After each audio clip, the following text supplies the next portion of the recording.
My wife and I had the privilege of spending 3 weeks in Burma, also known as Myanmar, during October and November of 2011. It's a beautiful country and a fascinating culture. Although we were just tourists and therefore barely scratched the surface of a complex culture, we came away with a strong impression of very friendly people, many of whom live in very difficult circumstances and who are very hardworking. A good example of their skills and their hard work is in what they make with their hands with the natural resources they have available to them. Normally we would call these crafts, but in many countries today crafts are made just for tourists or for people looking for gifts. In Burma, these crafts are products that ordinary people use or see every day.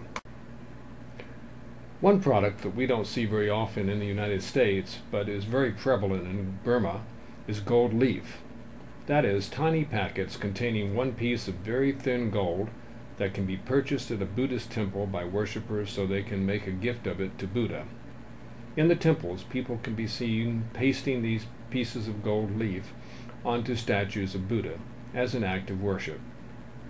Gold leaf in Burma is produced by hand in a traditional way. Gold is placed between two pieces of special paper, then compiled into a book of such papers, and then flattened to a very thin sheet of gold using heat and pressure.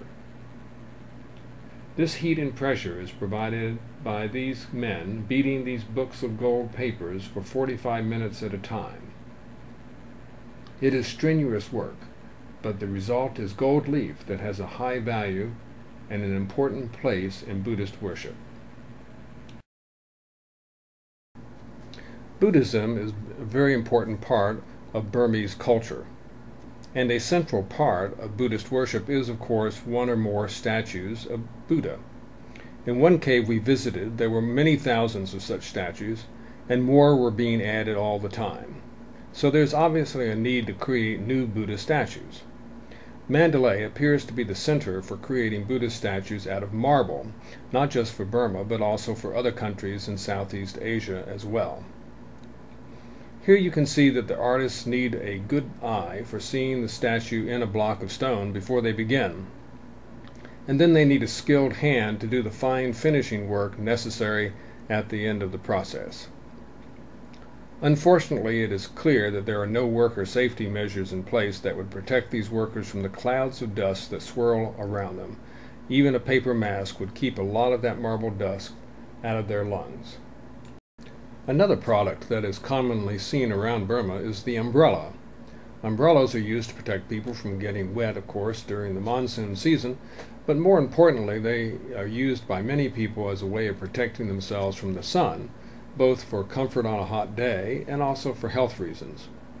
Some of these umbrellas are made from paper created from the mulberry tree. It was interesting to see all the skills involved in creating an umbrella made of mulberry paper. First, the mulberry tree roots need to be beaten to create the pulp from which the paper can be made. Here the pulp is given an extra stirring to break up any large pieces. Then the pulp is poured into a screen and spread evenly around. Colorful leaves are often added for decoration, as they are here.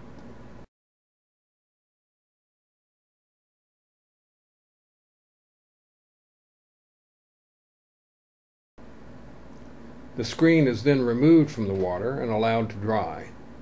This results in a remarkably strong paper that can then be used for umbrellas and other purposes.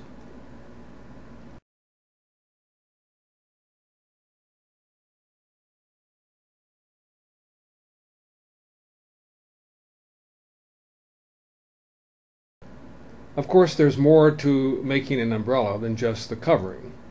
The tricky part is the spindle with all the little spokes to hold up the paper. Here a spindle is being cut on a foot-operated lathe. The final step, of course, is to decorate the umbrella.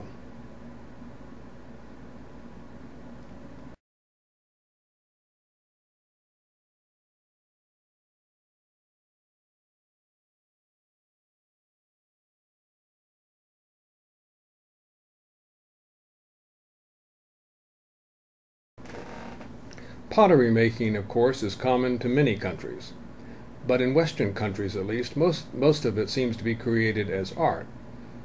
Here in Burma, one sees pottery being made for utilitarian use on a day-to-day basis in people's homes. The river banks yield the clay, and the potter's wheel is usually turned by hand, not even by foot pedals, although in a few cases the potter does get some help. In one village we visited, thousands of pots were produced each week and baked en masse in a fire that was lit in the middle of the village. Another village we visited specialized in creating hats, using bamboo strips and a foot pedal sewing machine, which, by the way, was the most modern machine we saw in these villages. They turned out thousands of hats and shipped them downriver to be sold in marketplaces around Burma. We asked, what if a child were born into this village who didn't want to make hats? What could she do? Could she move to another village? The answer was, she will make hats. Even in our short visit, we were impressed with the ability of the Burmese people to make much of the very limited resources at their disposal, and they certainly worked hard at it. As I walked through some of their small villages, I often wondered, if I were suddenly to find myself living in a village like this, what skills, if any, could I use to stay alive and put food on my family's table? The answer I kept coming up with was that I would have a very hard time surviving under these circumstances. There are many, many children growing up in Burma who are headed toward taking their parents' places in these difficult work and living situations. If you believe, as I do, that the future of a country hinges greatly on their children, and that education is a way of expanding the opportunity for these children to improve their lives and that of their communities, then it's hard not to want to help. We visited a school run by a very small nonprofit, and were impressed with the work they were doing with the children with limited resources. They clearly were being very careful to spend their donors' money wisely. The nonprofit that runs this school and 3 other schools is registered with the Internal Revenue Service here in the United States as a 501c3 charity, and donations to it are tax deductible.